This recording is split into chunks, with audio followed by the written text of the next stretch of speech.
지난주일부터 사도행전의 말씀을 받고 있습니다. 지난주일에 받은 말씀이 예루살렘을 떠나지 말고 기다리라입니다. 예수님께서 하늘로 승천하시기 전에 마지막으로 사도들에게 분부를 하셨습니다. 분부를 다른 말로 하면 명령입니다. 예수님께서 부활하시고 하늘로 승천하시기 전에 마지막으로 사도들에게, 제자들에게 내린 명령이 있습니다. 사도행전은 예수님께서 사도들에게 내린 마지막 명령의 말씀을 기록하면서부터 말씀을 시작하고 있습니다. 다른 성경과 다르게 사도행전은 예수님께서 하늘로 승천하시기 전에 사도들에게 마지막으로 내린 명령을 기록하면서부터 사도행전 1장이 시작되고 있다는 것입니다. 그래서 특별한 그런 책이고, 그래서 사도행전을 가리켜서 다르게 부를 때에 성령행전이다, 그렇게 이름을 부르고 있습니다. 예수님께서 사도들에게 내린 마지막 명령은 예루살렘을 떠나지 말고 하나님 아버지께서 약속하신 것을 기다리라는 것입니다. 예루살렘은 구원받은 백성들이 하나님 앞에 나와서 예배를 드리는 장소입니다. 제사를 드리는 장소입니다. 기도를 드리는 장소입니다. 하나님의 말씀을 받는 장소입니다. 뿐만 아니라 예루살렘은 구원받은 하나님의 백성들이 모여서 영적으로 교제를 거룩하게 나누는 장소입니다. 예루살렘은 하나님의 성전이 있는 곳이고 하나님의 임재가 있는 곳이기 때문에 영적으로 아주 특별한 장소입니다. 영적으로 특별한 이 장소를 예수님이 사도들에게 명령하시기를, 분부하시기를 예루살렘을 떠나지 말고 하나님 아버지께서 약속하신 것을 기다려라라고 분부를 내리셨습니다. 그러므로 예루살렘을 떠나지 말라는 이 말씀은 앞으로 제자들에게 어떤 어려운 일이 닥치더라도, 어떤 힘든 일이 제자들에게 닥치더라도, 제자들이 걸어가는 그 삶 속에 어떤 고난이 생기더라도, 만나더라도, 어떤 시험을 제자들이 주의 일을 하면서 만나더라도 예루살렘을 떠나지 말라는 것입니다. 교회를 떠나지 말라는 것입니다. 믿음의 자리를 이탈하지 말고 계속 믿음의 자리를 지키라는 것이고, 예배의 자리를 이탈하지 말고 계속 예배의 자리를 지키라는 것이고, 기도의 자리를 이탈하지 말고 계속 기도의 자리를 지키라는 말씀입니다. 예루살렘을 떠나지 말라는 말씀이 바로 그런 말씀인 것입니다. 참 신앙은 성도들이 교회를 떠나지 아니하고 예루살렘을 떠나지 아니하고 하나님께서 약속하신 것을 끝까지 기다리는 것입니다. 신앙생활은 인내하는 사람이 승리합니다. 예루살렘을 떠나지 않고 교회를 떠나지 않고 인내하는 사람이 승리를 한다는 것입니다. 지난번에 예수님께서 십자가에 못 박혀서 돌아가셨을 때에 제자들이 무서워서 예루살렘을 모두 떠났다고 말씀을 드렸습니다. 이번에도 예수님께서 하늘로 승천하시면 지난번처럼 제자들이 무서워서 똑같이 예루살렘을 떠나야 합니다. 떠나는 현상이 나타나야 합니다. 그런데 이번에는 제자들이 어떻게 행동을 했는가 하면은 예루살렘을 떠났다가 다시 예루살렘으로 돌아왔다고 이야기합니다. 예루살렘으로 다시 모였다고 이야기합니다. 누구의 명령을 듣고요? 예수님이 마지막으로 사도들에게 내린 명령을 제자들이 듣고 예루살렘을 떠났던 제자들이 예루살렘으로 다시 돌아왔다는 것입니다. 다시 예루살렘으로 모였다는 것입니다. 제자들이 예루살렘으로 돌아가서 무엇을 했는가 하면 매일 성전에서 하나님을 찬송하면서 예수님께서 말씀하신 것을 기다렸다, 성령을 기다렸다라고 말씀하고 있습니다. 제자들이 두려워서 떠났던 그 장소를 다시 돌아와서 떠나지 아니하고 그 장소에서 하나님 아버지께서 약속하신 것을 기다렸다고 성경은 말씀을 우리들에게 기록해서 가르쳐 주고 있습니다. 누가복음 24장 49절에서 53절 말씀을 보면은 제자들이 예루살렘에 돌아와서 예루살렘 성전에서 하나님을 찬송하면서 매일 아버지께서 약속하신 것을 기다렸다고 말씀을 기록하고 있습니다. 같이 읽겠습니다. 볼지어다 내가 내 아버지께서 약속하신 것을 너희에게 보내리니 너희는 위로부터 능력으로 입혀질 때까지 이 성에 머물라 하시니라. 예수께서 그들을 데리고 베다니 앞까지 나가사 손을 들어 그들에게 축복하시더니 축복하실 때에 그들을 떠나 하늘로 올려지시니 그들이 그에게 경배하고 큰 기쁨으로 예루살렘에 돌아가 늘 성전에서 하나님을 찬송하니라. 아멘. 오늘 본문 말씀은 성령이 교회에 임할 때, 성령이 교회에 임할 때에 나타나는 영적 현상에 대해서 말씀을 하고 있습니다. 첫 번째로 예수님께서 하늘로 승천하시기 전에 제자들이 때에 대해서 예수님께 질문을 했습니다. 질문의 내용은 주께서 이스라엘 나라를 회복하여 주시는 때가 바로 지금 이때입니까? 라고 질문을 했습니다. 본문 6절 말씀을 같이 한번 더 읽겠습니다. 시작. 그들이 모였을 때에 예수께 여쭈어 이르되 주께서 이스라엘 나라를 회복하심이 이때입니까? 하니. 아멘. 그들은 제자들을 가리킵니다. 제자들이 모인 장소가 위치가 어딘가 하면은 예루살렘에서 동편에 있는 감람원이라고 하는 산입니다.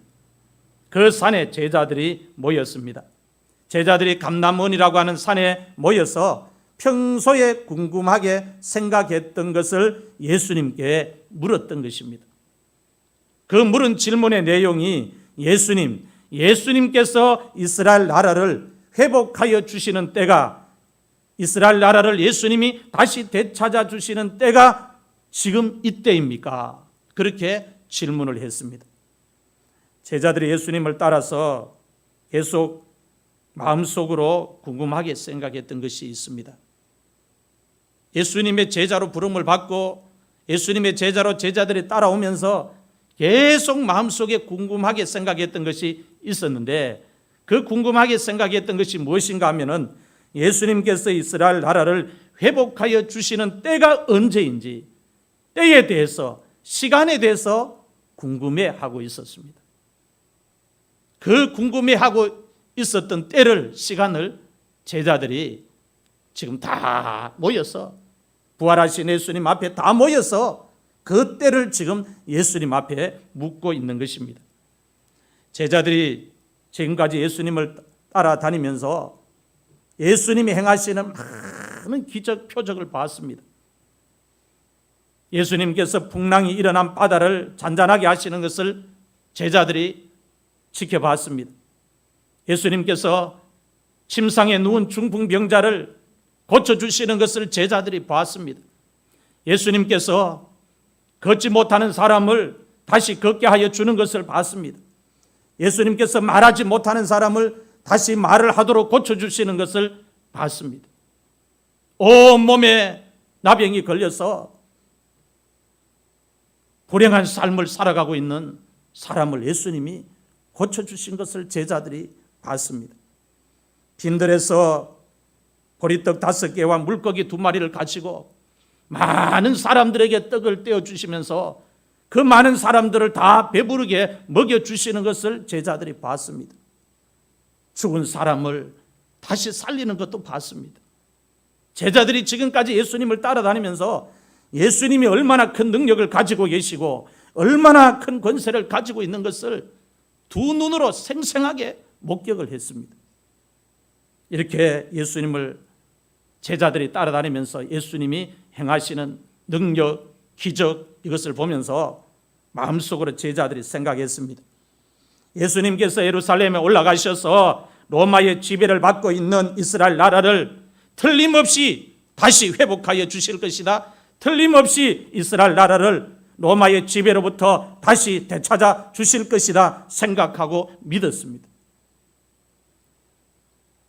예수님께서 예루살렘에 올라가셔서 이스라엘 나라를 되찾아 주시면 그때 제자들에게 좋은 일이 생길 것이라고 생각했습니다. 예수님이 이스라엘 나라를 회복하여 주시면 왕이 될 텐데, 예수님이 왕이 되면 우리는 예수님의 제자니까 그때 좋은 일이 우리에게 생길 것이다, 그렇게 생각한 것입니다. 예수님 옆에서 제자들이 모두 한 자리를 얻게 될 것이라고 생각했습니다. 마가복음 10장 35절에서 37절 말씀을 보면 제자들이 예수님께 왼편에 있는 자리와 오른편에 있는 자리를 달라고 요구하고 있는 것을 볼 수 있습니다.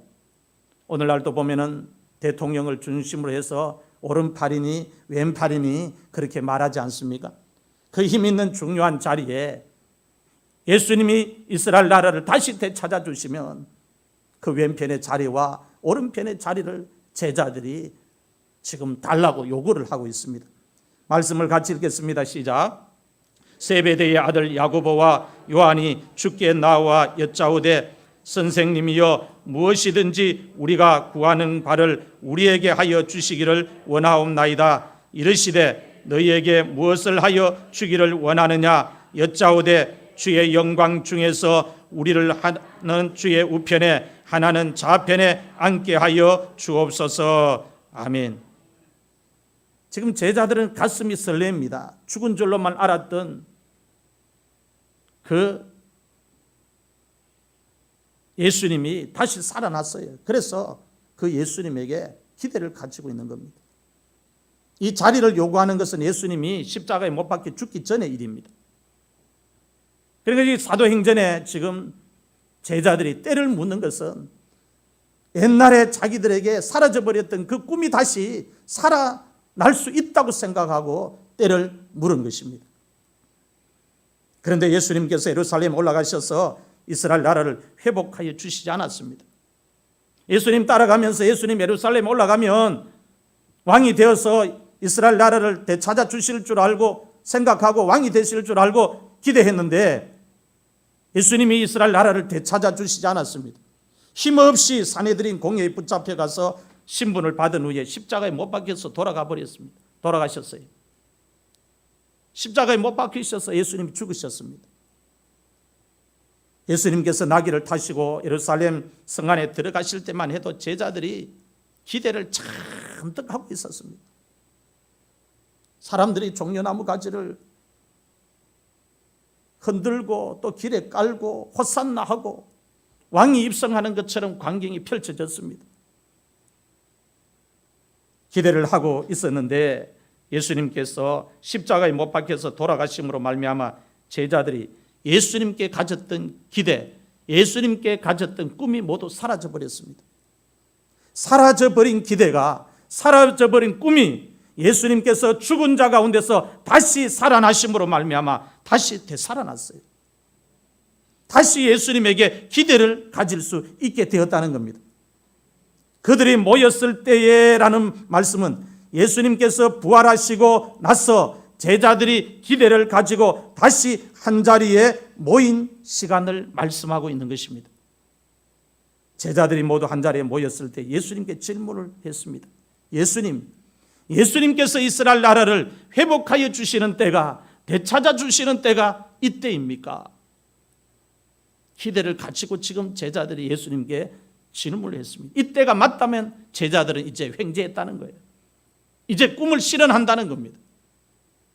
그래서 예수님 다시 부활하시고 예수님 제자들을 만나 주실 때 가슴에 설레임이 있고 기대가 있고 옛날에 사라져버렸던 꿈이 되살아나니까 예수님이 그래 이때다, 내가 회복해 하려고 하는 때가 이때다, 이 말씀만 예수님 입에서 떨어지면 제자들은 그동안 예수님을 따라다녔던 것에 대한 보상을 받는 시간입니다.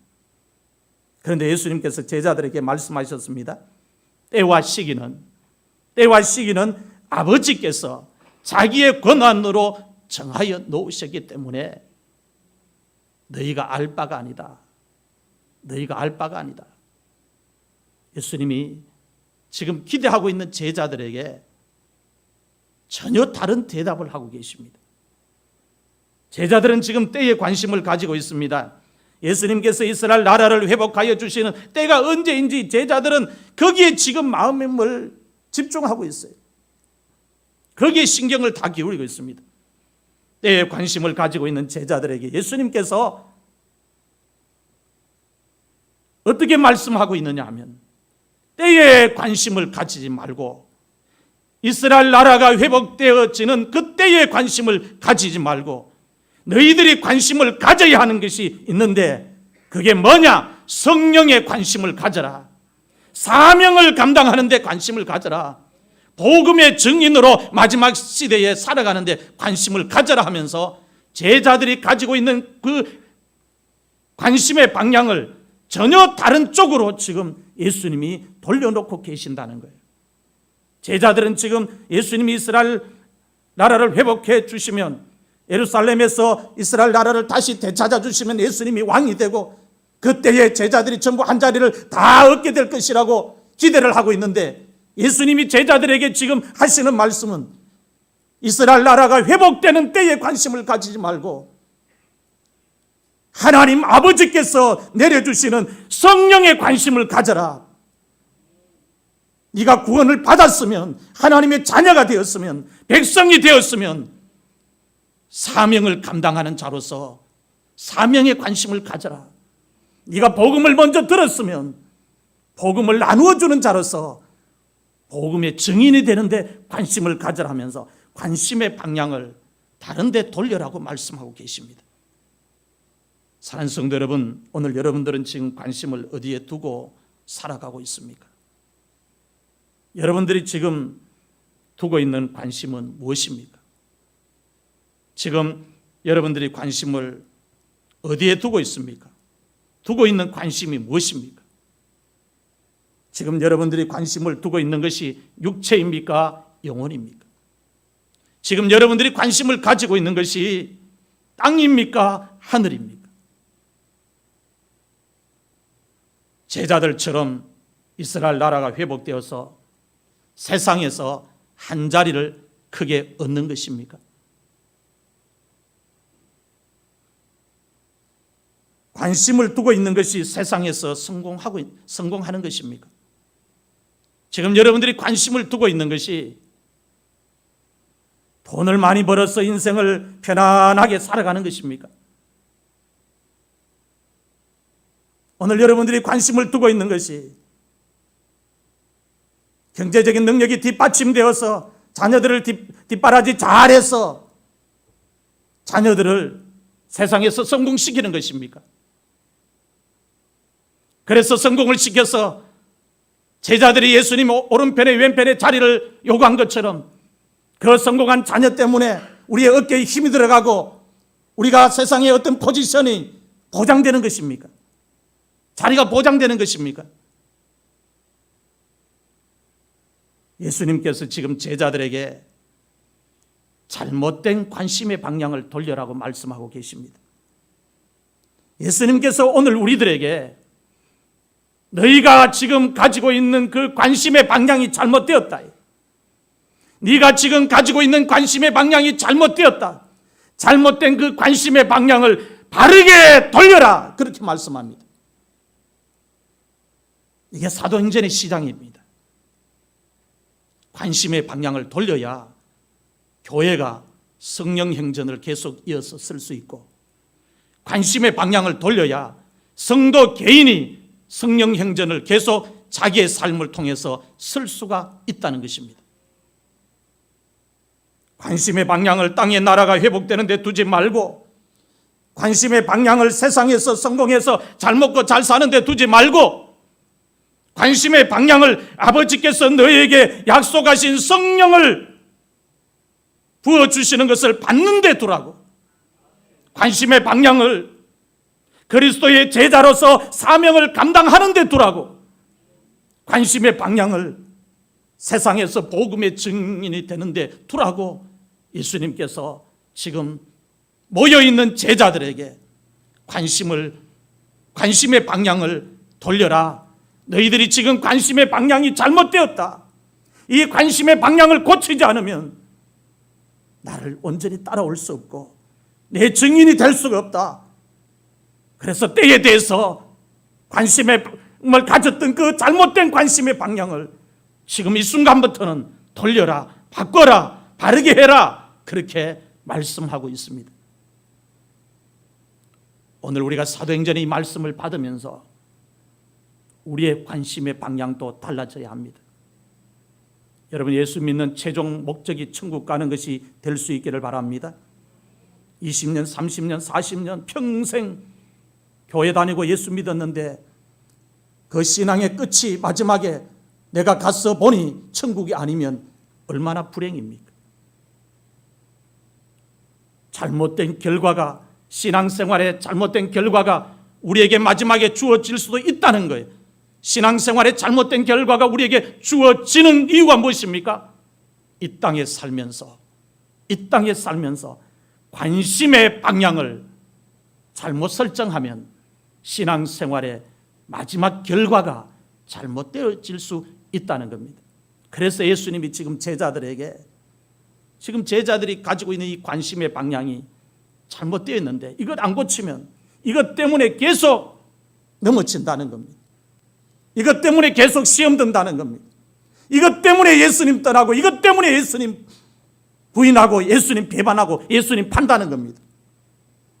관심의 방향이 올바르게 정해지고 올바르게 설정되면 사나 죽으나 이제 내가 살아도 주 위에 살고 하면서 고백을 한다는 것입니다. 두 번째로, 성령이 사도들에게 임하실 때 나타나는 영적 현상에 대해서 예수님께서 말씀하셨습니다. 본문 8절 말씀 다 알고 있는 말씀입니다. 한 번 더 읽겠습니다. 시작. 오직 성령이 너희에게 임하시면 너희가 권능을 받고 예루살렘과 온 유대와 사마리아와 땅끝까지 이르러 내 증인이 되리라 하시니라. 아멘. 하나님 아버지께서 약속하신 성령이 사도들에게 임할 때 어떤 영적 현상이 몸에 나타나는지 예수님께서 사도들에게 말씀을 가르쳐 주셨습니다. 성령이 임할 때 몸에 나타나는 영적 현상은 권능을 받는다고 이야기합니다. 큰 권능이든지 작은 권능이든지 성령이 임할 때 몸에 나타나는 영적 현상이 권능이 임하는 거예요. 권능이 임하는 거예요. 오직 성령이 너희에게 임하시면 너희가 권능을 받고 있습니다. 여러분, 우리의 눈이 영안이 열려 있으면 이 성경 한 구절 읽으면서 여기에 꽂혀야 됩니다. 오직 성령이 너희에게 임하시면 너희가 권능을 받고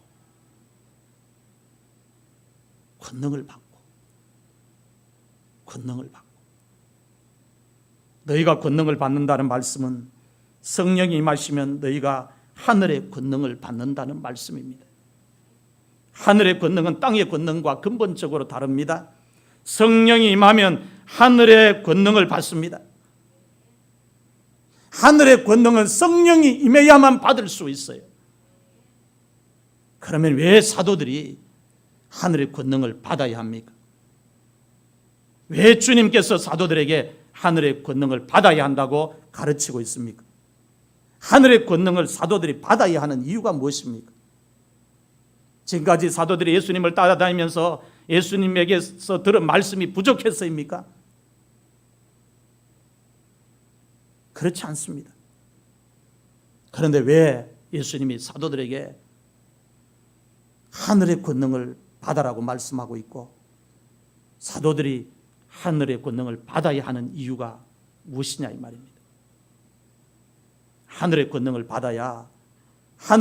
받아야 제자들이 세상에서 그리스도를 배반하지 아니하고 복음의 증인으로서 끝까지 삶을 살아갈 수 있기 때문입니다. 하늘의 권능을 받아야 성도들이 세상에서 그리스도를 멀리하지 아니하고 그리스도의 증인이 되어서 끝까지 사명을 감당할 수 있기 때문입니다. 끝까지 믿음의 경주를 할 수 있기 때문입니다. 제자들이 하늘의 권능을 받아야 거짓 증인이 되지 않고 참 증인이 될 수 있습니다. 진짜 증인이 될 수 있습니다. 하늘의 권능을 받아야. 여러분, 예수님 십자가에 못 박히시고 난 후에 베드로가 예수님 부인했습니다. 예수님 돌아가시기 전에 베드로가 얼마나 자기의 성격을 가지고 장담했습니까? 예수님, 그런 일은 절대로 없을 것입니다. 우리가 다 막을 것입니다 하면서 앞장서서 얼마나 그렇게 했습니까? 그런데 하늘의 권능을 받지 않으니까 배짱 좋고 의리 있고 성격 좋은 그 강직한 베드로도 예수님 부인하는 거예요. 하늘의 권능 받지 않으면 사람 입에서 내는 말은 언제든지 실현이 될 수가 있습니다. 하늘의 권능을 받아야 진짜 증인이 되고 참 증인이 될 수가 있다는 것입니다. 예수님께서 사도들에게 하늘의 권능을 받아야 내 증인이 될 수 있다고 말씀하셨습니다. 내 증인이 되리라. 땅끝까지 이르러 내 증인이 되리라. 성령이 너희에게 임하시면 너희가 권능을 받고 하늘의 권능을 받아야 예수님께서 너희가 내 증인이 된다고 이야기합니다. 내 증인이 될 수 있다는 말은 예수님의 증인이 될 수 있다는 말씀입니다. 이 말씀을 바꾸면 하늘의 권능을 받지 않으면 예수님의 증인이 될 수 없다는 말씀입니다. 하늘의 권능을 받는 것이 너무나 중요합니다. 순교자라는 말은 증인이라는 헬라어 단어에서 유래가 되었습니다. 증인이라는 헬라어 단어에서 순교자라는 단어가 나왔습니다. 말이 나왔어요. 그러니까 우리가 순교자라는 이 말을 표현할 때 함부로 표현하면 안 돼요. 증인이라는 말이에요. 순교를 하려면 하늘의 권능을 받아야 합니다. 하늘의 권능을 받지 않으면 순교를 할 수 없습니다. 하늘의 권능을 받으면 죽음이 두렵지 않게 됩니다. 스데반도 하늘의 권능을 받으니까 돌에 맞아 죽으면서도 하나님을 찬송하고 하나님의 보좌를 쳐다보는 거예요. 하늘의 권능을 받으면 속에서 세상이 주는 담대함이 아니라 하나님이 주시는 영적 담대함이 생기고 평안함이 생기는 거예요. 증인은 순교적 자세를 가지고 또 죽음을 두려워하지 않고 목숨을 걸고 자기가 눈으로 본 것, 귀로 들은 것, 손으로 만진 것을 그대로 더 보태지 아니하고 사실 그대로 사람들에게 증언하는 사람입니다. 그를 가리켜서 증인이라 이야기합니다. 이 증인은 성령이 임해서 권능을 받은 사람만이 될 수 있다는 거예요. 요한일서 1장 1절에서 5절 말씀을 보면 증인의 자세에 대해서 말씀을 기록하고 있습니다. 말씀을 같이 읽겠습니다. 시작. 있는 생명의 말씀에 관하여는 우리가 들은 바요 눈으로 본 바요 자세히 보고 우리의 손으로 만진 바라. 이 생명이 나타내신 바 된지라. 이 영원한 생명을 우리가 보았고 증언하여 너희에게 전하노니 이는 아버지와 함께 계시다가 우리에게 나타내신 바 된 이시니라. 우리가 보고 들은 바를 너희에게도 전함은 너희로 우리와 사귐이 있게 하려 함이니 우리의 사귐은 아버지와 그의 아들 예수 그리스도와 더불어 누림이라. 우리가 이것을 쓰면 우리의 기쁨이 충만하게 하려 함이라. 우리가 그에게서 듣고 너희에게 전하는 소식은 이것이니 곧 하나님은 빛이시라. 그에게는 어둠이 조금도 없으시다는 것이니라. 아멘. 증인의 자세를 이야기하고 있습니다. 보고 들은 것을 손으로 만진 것을 그대로 전하는 거예요. 전하는 거예요. 이게 증인이라는 겁니다. 증인이라는 거예요. 제가 다른 목사님들 만나거나 또 이렇게 일상생활 속에서 사람들을 만나면 복음을 이렇게 안 받아들이고 예수 안 믿는 사람들에게는 그냥 복음을 던지면서 하나님의 능력을 이야기합니다. 믿는 분들에게는 또 목사님들이나 이런 분들에게는 증인으로서 이야기합니다. 제 가정에, 제 목회 현장에 주님이 일하신 걸 내가 눈으로 본 그대로 손으로 만진 그대로를 전합니다. 세상의 의학적인 방법으로 하지 못하고 길이 없고 답이 없는 걸 하나님이 행한 걸 내 눈으로 본 걸 그대로 이야기합니다. 내 손으로 만진 걸 그대로, 내 귀로 의사의 입을 통해서 들은 걸 그대로 전하는 거예요. 믿음 없는 사람은 목사님 또 그 이야기했다 이야기합니다. 증인의 의미를 몰라서 그런 말을 하는 거예요. 내가 증인이라는 겁니다. 주님이 나를 증인으로 세웠기 때문에 나는 죽을 때까지 이 증인으로서 이 말을, 주님이 행하신 일을 전해야 되는 거예요. 그래야 내가 악하고 게으른 종이 안 되는 겁니다. 내가 봤기 때문에, 내가 의사의 입을 통해서 하는 말을 들었기 때문에, 내가 병든 아내의 몸을 만져봤기 때문에 증인이니까 이야기하는 거예요. 우리 성도들도 마찬가지입니다. 다른 교회에 그 기적의 주인공이 있는 게 아니고 여러분이 신앙생활하고 있는 이 현장에 기적의 주인공이 있습니다. 제만큼은 여러분들이 가까이서 보지 않아도 12년 동안 신앙생활을 이 교회에서 같이 하면서 하나님이 행하신 일을 봤습니다. 봤으면 여러분들도 증인이 되어야 합니다. 하나님이 우리 교회에 이런 일을 행하셨다. 이런 일을 행하셨다. 그게 증인입니다.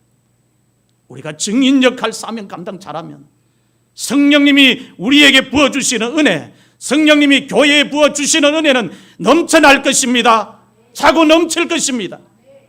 가득 잔이 넘치도록 주님이 채워주실 것입니다. 증인은 목숨을 걸고 순교자적인 자세를 가지고 자기 눈으로 본 것을, 자기 귀로 들은 것을, 손으로 만진 것을 그대로 사람들에게 증언하는 사람입니다. 제자들이 하늘의 권능을 받아야 예루살렘과 온 유대와 사마리아와 땅끝까지 이르러서 주님의 증인 될 수 있다 했습니다. 하늘의 권능을 받는 게 이만큼 중요합니다. 다메섹에 아나니아라는 제자가 살고 있었습니다. 아나니아도 하늘의 권능을 받았습니다. 사도행전에 보면 베드로, 바울, 스데반 이런 사람들이 크게 자리를 차지하고 있으니까 이 아나니아라고 하는 사람, 아나니아 삽비라는 아는데 이 아나니아라고 하는 이 사람 제자에 대해서는 우리가 별로 관심이 없습니다. 그런데 사울을 바울을 회심시키고 바울을 성령 충만하게 하는 데 결정적인 중간 역할을 한 제자가 누구냐? 아나니아라고 하는 제자입니다. 하늘의 권능을 받은 제자입니다. 사도행전 9장 10절에서 11절, 17절에서 19절 말씀을 보면 아나니아가 사울에게 안수를 하니까 사울이 성령 충만을 받고 그의 눈에서 비늘 같은 것이 벗어져서 다시 보게 되었다고 말씀을 기록하고 있습니다. 말씀 같이 읽겠습니다. 시작. 그때에 다메섹에 아나니아라 하는 제자가 있더니 주께서 환상 중에 불러 이르시되 아나니아야 하시거늘 대답하되 주여 내가 여기 있나이다 하니 주께서 이르시되 일어나 직가라는 거리로 가서 유다의 집에서 다소 사람 사울이라 하는 사람을 찾으라. 그가 기도하는 중이니라. 아나니아가 떠나 그 집에 들어가서 그에게 안수하여 이르되 형제 사울아 주 곧 내가 오는 길에서 나타나셨던 예수께서 나를 보내어 너로 다시 보게 하시고 성령으로 충만하게 하신다 하니 즉시 사울의 눈에서 비늘 같은 것이 벗어져 다시 보게 된지라. 일어나 세례를 받고 음식을 먹으며 강건하여 지니라. 아멘. 아나니아가 한 일이 얼마나 큰 일입니까? 바울의 사역을 여는 결정적인 역할을 한 제자입니다. 하늘의 권능을 받고 바울에게 안수했더니 바울에게 성령이 있는데 바울이 성령이 충만하게 받았어요. 그리고 바울이 실명을 했습니다. 강한 빛에 의해서 시력을 잃어버렸습니다. 그래서 기도하고 있는 중에 하나님이 이 아나니아를 바울에게 보냅니다. 보내고 기도하고 안수하니까 성령 충만하여지면서 그 바울의 눈에, 사울의 눈에 비늘 같은 것이 뚝뚝뚝뚝 떨어지면서 다시 보게 되었다. 그렇게 이야기합니다. 하늘의 권능을 성경은 놓치지 않고 기록을 하고 있습니다. 베드로도 하늘의 권능을 크게 받았습니다. 예수님 부활하시기 전과 후 베드로의 사역이 완전히 다릅니다. 예수님 부활하시고 나서 예루살렘을 떠나지 않고 기다리다가 베드로가 하늘의 권능을 받았어요. 하늘의 권능을 받고 나니까 베드로의 사역에 성령이 역사합니다. 루다의 에니아라고 하는 사람이 살고 있었습니다. 에니아가 8년 동안 중풍병으로 누워 있었습니다. 여러분, 중풍병도 심한 사람과 덜 심한 사람이 있지 않습니까? 덜 심한 사람은 지팡이 짚고라도 다닙니다. 덜 심한 사람은 말이 좀 어눌해도 다닙니다. 그런데 애니야라고 하는 이 중풍병 걸린 사람은 8년 동안 중풍병이 얼마나 심했는지 누워 있었다고 이야기합니다. 최악의 상태라는 거죠. 이 최악의 상태로 중풍병에 걸려서 누워있는 이 애니야를 베드로가 가서 기도해서 고쳐주었다고 이야기합니다. 이게 사도행전이라는 거예요. 이게 사도행전이라는 겁니다. 또 요바에 다비다라고 하는 여제자가 살고 있었습니다. 다비다가 사람들에게 선행과 구제를 많이 했습니다. 선행과 구제를 많이 한 사람들에게 하나님이 은혜를 많이 베풀어 주시지 않습니까?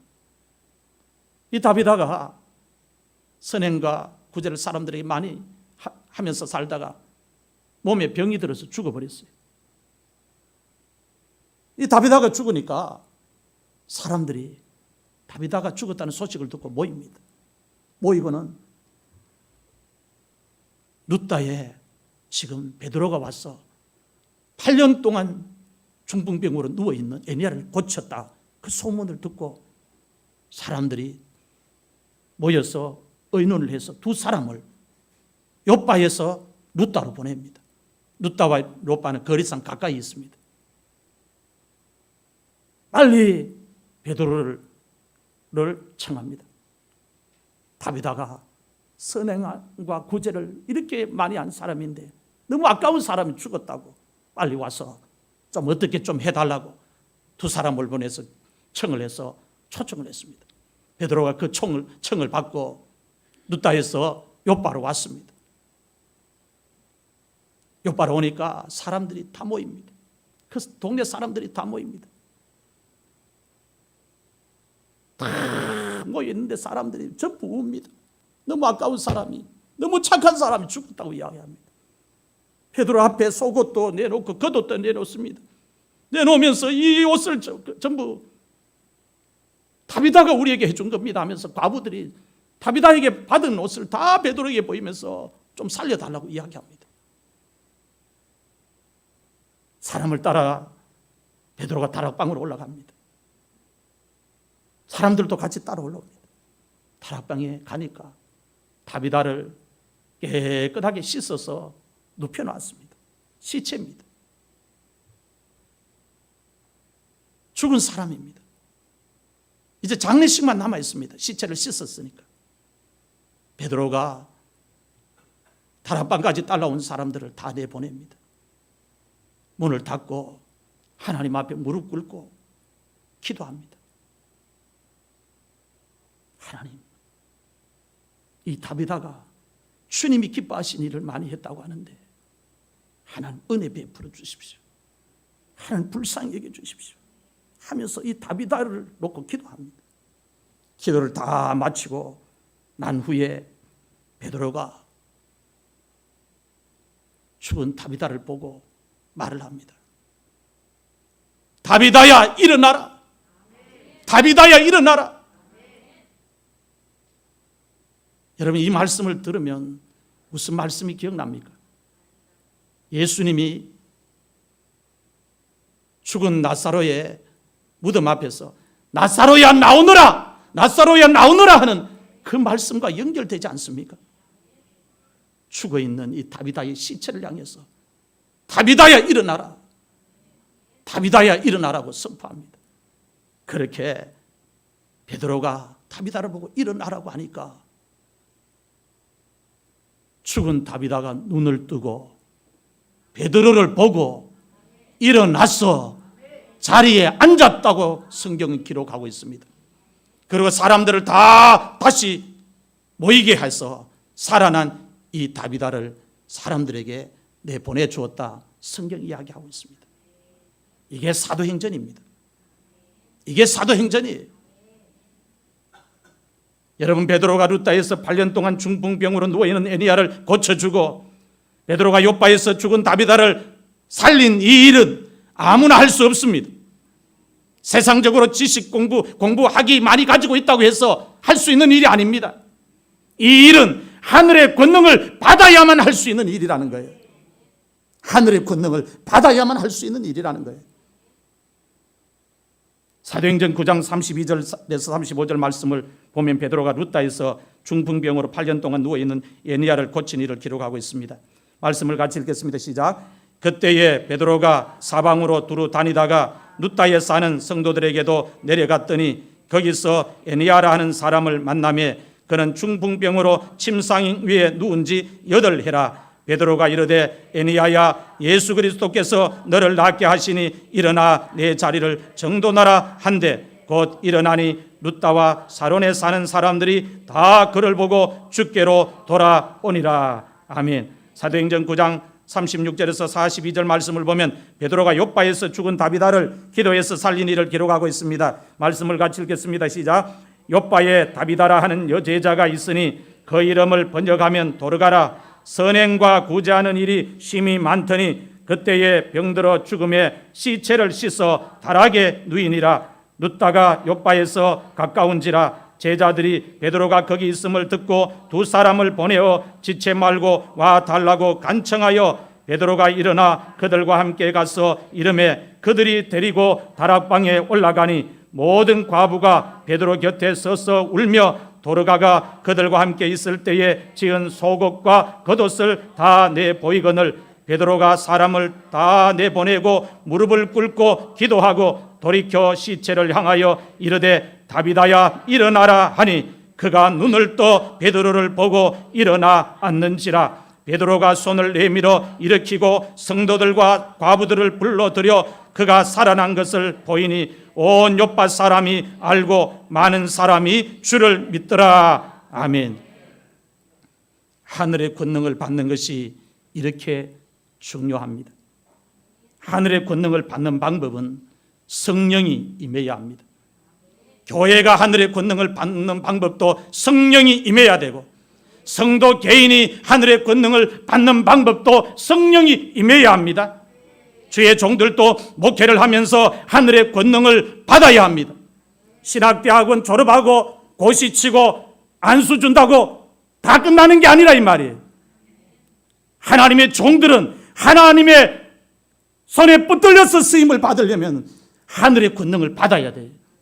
하늘의 권능을 받아야 영적 전쟁에서 승리할 수가 있습니다. 하늘의 권능을 받아야 성도들을 영적으로 강하게 길러낼 수가 있어요. 성도들도 신앙생활하면서 하늘의 권능을 받아야 합니다. 그래야 신앙생활이 뜨겁습니다. 장로님들도 신앙생활하면서 하늘의 권능을 받아야 합니다. 노예 고시치고 장로 임직하고 하면 끝나는 게 아니라 이 말이에요.